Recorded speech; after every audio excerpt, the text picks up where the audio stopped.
El impuesto a la renta es un impuesto directo, justo y progresivo.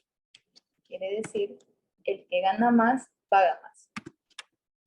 ¿Qué es el impuesto a la renta? Es un impuesto que se debe cancelar sobre los ingresos o rentas, personas naturales o jurídicas. Estos ingresos son producto de actividades económicas, ya sean personales, comerciales, industriales, agrícolas, mineras, entre otras. Para las personas naturales existe una cantidad de renta gravada fijada por ley. Los cálculos de este impuesto se deberán tomar todos los ingresos gravados y restarlos con los costos y gastos deducibles. También se aplicará una rebaja para las personas de tercera edad o con discapacidad. ¿Quién debe pagar este impuesto? La declaración del impuesto a la renta es obligatoria para todas las personas naturales, las sucesiones indivisas y las sociedades, nacionales o extranjeras, estén domiciliadas o no en el país, conforme a los resultados de su actividad económica, aun cuando la totalidad de sus rentas estén constituidas por ingresos exentos, a excepción de los contribuyentes domiciliados en el exterior que no tengan representante en el país y que exclusivamente tengan ingresos sujetos a retenciones en la fuente. También las personas naturales cuyos ingresos brutos durante el ejercicio fiscal no excedieran de la fracción básica no gravada. Este está en el artículo 4 y 98 de la Ley Orgánica del Régimen Tributario Interno. ¿Sobre qué se debe pagar? Aquí hay tres bases imponibles. Una, la que está en relación de dependencia, que está constituida por el ingreso gravado menos el valor de los aportes al Instituto Ecuatoriano de Seguridad, que es el IES, excepto cuando estos sean pagados por el empleador. También está para adultos mayores. Los adultos mayores se descontará una fracción básica gravada con tarifa cero de impuesto a la renta. Y también tenemos personas con discapacidad o sustitutos. Las personas con discapacidad se descontará dos fracciones básicas gravadas con tarifa de cero impuesto a la renta. Esto está regido bajo una tabla. Aquí podemos observar la fracción básica para el 2022, que es de 11.310. La declaración patrimonial. La declaración patrimonial es una obligación legal que está normada por el Servicio de Rentas Internas, que tiene como propósito obtener la revelación del aumento o disminución del mismo. Es un control para las personas naturales, donde el fisco puede monitorear el patrimonio de la persona, no constituye ni genera ningún valor a pagar. Esto es con la finalidad de verificar la concordancia que tiene la declaración del impuesto a la renta presentada año a año con el patrimonio para verificar si este aumenta o disminuye. ¿Quiénes deben presentar esta declaración? La declaración patrimonial se debe realizar por personas que residen en el Ecuador, sin importar si nacieron o no en el país. También los individuos pueden ser personas naturales, administradores de empresas, profesionales o accionistas. Lo que determina si se presenta o no la declaración es a cuántas fracciones básicas desgravadas asciende su patrimonio. Recordemos que la fracción básica desgravada es el monto mínimo sobre el cual no se paga un impuesto a la renta, pero para el 2021 la fracción básica establecida por el Servicio de Rentas Internas es de 11.212. Teniendo este monto presente, se considera que está obligado a presentar la declaración patrimonial quien posea un patrimonio superior a las 20 fracciones básicas desgravadas. Y en el caso de la sociedad conyugal o unión de hecho, el monto mínimo será de 40 fracciones básicas. Sin embargo, si alguno de los dos cónyuges tiene activo fuera de esta sociedad, se deberá hacer la declaración de forma individual. Aquellos que están obligados a presentar la declaración patrimonial deben dar un informe detallado tanto de su dinero en efectivo como de bienes inmuebles e inmuebles. Esto es los bienes inmuebles, las edificaciones o los terrenos. Los bienes muebles como dinero, efectivo, inversiones, cuentas y depósitos, acciones, vehículos motorizados, documentos por pagar, entre otros. Y también los derechos de propiedad intelectual. Impuesto a los consumos especiales. El ICE, o impuesto a consumos especiales, es considerado un impuesto indirecto al consumo que grava ciertos bienes y servicios, sean nacionales o importados. Esto incurre definitivamente a los consumidores que se encuentran detallados en el artículo 82 de la Ley del Régimen Tributario. El ICE es un impuesto que se aplica a bienes y servicios con la finalidad de restringir el consumo de bienes con elevados costos sociales y también gravar consumos que se consideran bienes de lujo, como por ejemplo productos del tabaco, cigarrillos, bebidas gaseosas, bebidas alcohólicas, perfumes, videojuegos, armas de fuego, armas deportivas, municiones, focos, vehículos, aviones, avionetas, servicios de televisión pagada, servicios de casino y otros juegos de azar. También como las cuotas, membresías, afiliaciones, acciones y similares clubes sociales. A continuación, mi compañero Miguel.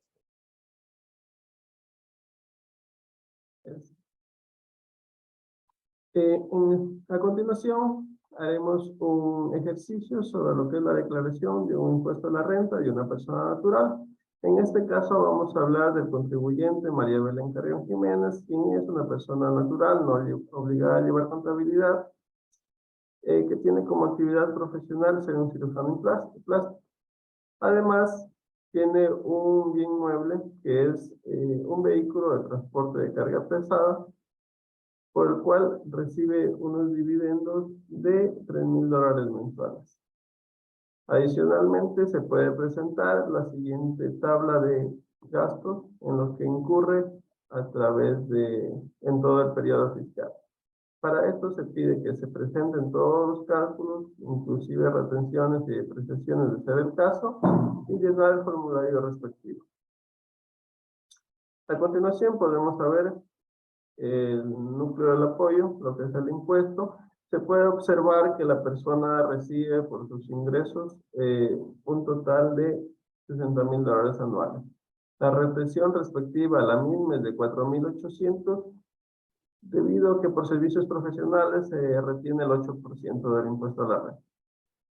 En lo que son los gastos, podemos ver que paga un arriendo de un consultorio por $600 mensuales, multiplicado dan a 7,200, el sueldo de un asistente de 9,360 anual, la compra de un escritorio de $760, la compra de bienes muebles para consulta interna por un valor de $300, la compra de materiales biomédicos, y el pago de servicios en una clínica. Todos estos gastos ascienden a un total de $19,536.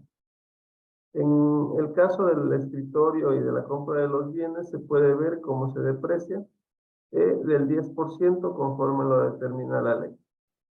En lo que es el alquiler del vehículo, se toma en cuenta que por mes recibe una utilidad de $3,000.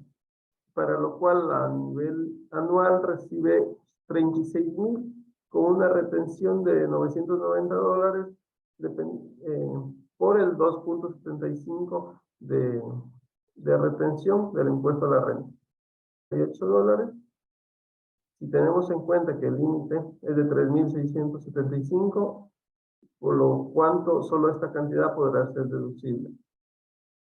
En otros gastos como alimentación, vivienda, vestimenta y salud no supera la tasa fija, por cuanto son deducibles todos los gastos. En total de los gastos deducibles es de 11,935,75 centavos. Podemos observar que de igual manera hay gastos que no son considerados deducibles, como un viaje de vacaciones al extranjero, un pago de una multa de tránsito y la compra de un equipo para un gimnasio. Entonces tenemos que como profesional la persona tiene una base imponible de $40,464. Por el pago por el arriendo o alquiler de su bien, 6,100, con una renta imponible de 46,564. Vemos en la tabla de la fracción básica correspondiente al año 2022 y observamos que la fracción básica es de 41,630 hasta 51,000, de 31,630 hasta 41,630. Por cuanto el impuesto a la fracción excedente es del 20%, como lo podemos observar en esta ley. La fracción excedente por el 20% da un total de $599, sumado al impuesto a la fracción básica, que es de 949, tenemos que el impuesto a renta causado es de $1,548,65. Si restamos las retenciones de lo mismo, tenemos que el impuesto a pagar es un saldo a favor de 4.241,35, por cuanto no pagaría un impuesto. Si bien es cierto que existe un retraso, pero recordemos que mediante la resolución número 19 del 6 de mayo de 2022, el Servicio de Rentas Internas resolvió ampliar el plazo para la presentación de la declaración patrimonial de personas naturales y la presentación de anexo de activos y sociedades hasta diciembre del 2022. En el formulario podemos observar que de igual manera todo cuadra y no pagaría un valor alguno. El total de pago es del 0% debido a que tiene 4.241 a favor. Eso sería la resolución del ejercicio número 1. Pasamos a... El ejercicio está planteado en base a un consorcio MTS, que es una compañía limitada. Tenemos los ingresos, los costos de venta. Como dato, el 70% son ingresos grabados y el 10% son ingresos no grabados. Tenemos el valor en libros de los activos, que corresponde al 10% de la depreciación. Tenemos los gastos generales. Los otros datos, que un préstamo de 35.000 a una tasa efectiva del 15% y a una tasa nominal del 12%. Se nos pide calcular la participación de trabajadores, la tasa impositiva del 25% y hacer la conciliación tributaria. Bien. De los ingresos percibidos, el único que son ingresos exentos serían los intereses por inversión, los dividendos ganados de la empresa XYZ, que vendrían a ser las participaciones, y las indemnizaciones por siniestro de un vehículo. Entonces tendríamos 15.400 como exento, ¿correcto? Vamos para las depreciaciones. El valor en libro ya se nos dio planteado en el ejercicio, del cual el valor residual es del 10% y el valor depreciable será calculado en base a ese porcentaje, del cual bajo el valor nominal, el 20%, se sacará la depreciación. Empezamos con los gastos administrativos, de los cuales los gastos administrativos, los únicos que no van a ser deducibles, va a ser el 13º y el 14º, de acuerdo a lo establecido en la norma. En los gastos generales tenemos como gasto no deducible a la masa salarial calculada anteriormente y a los gastos de gestión. Procedemos a calcular los gastos generales. ¿Cuáles son los gastos generales? Pues van a ser la suma de todos los gastos menos los gastos de gestión. ¿Cuáles serán estos gastos de gestión? Los $4.000.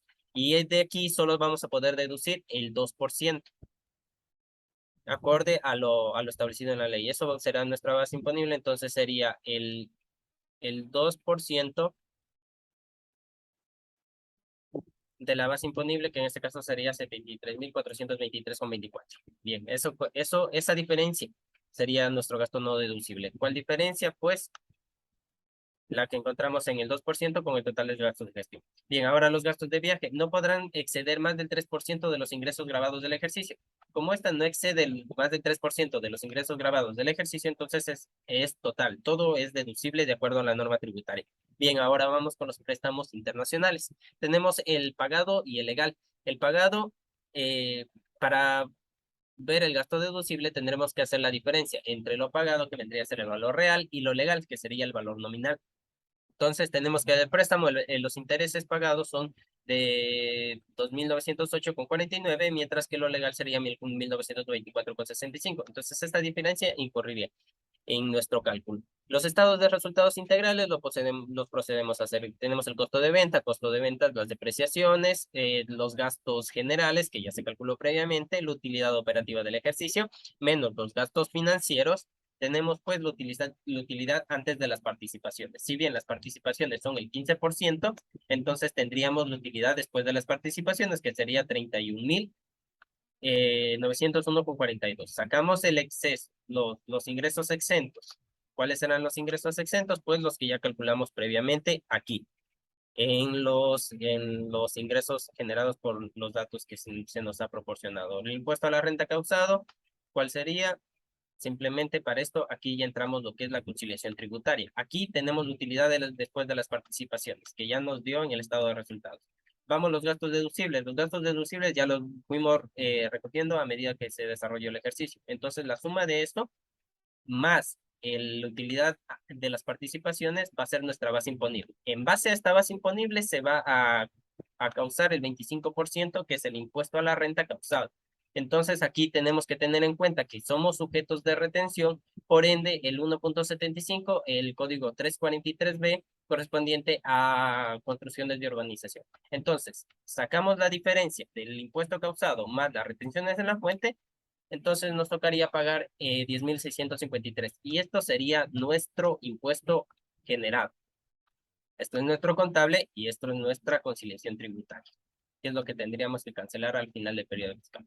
La ley de reforma tributaria interna nos dice que los ingresos no sujetos al impuesto a la renta son décimos sueldos, viáticos a legisladores, funcionarios,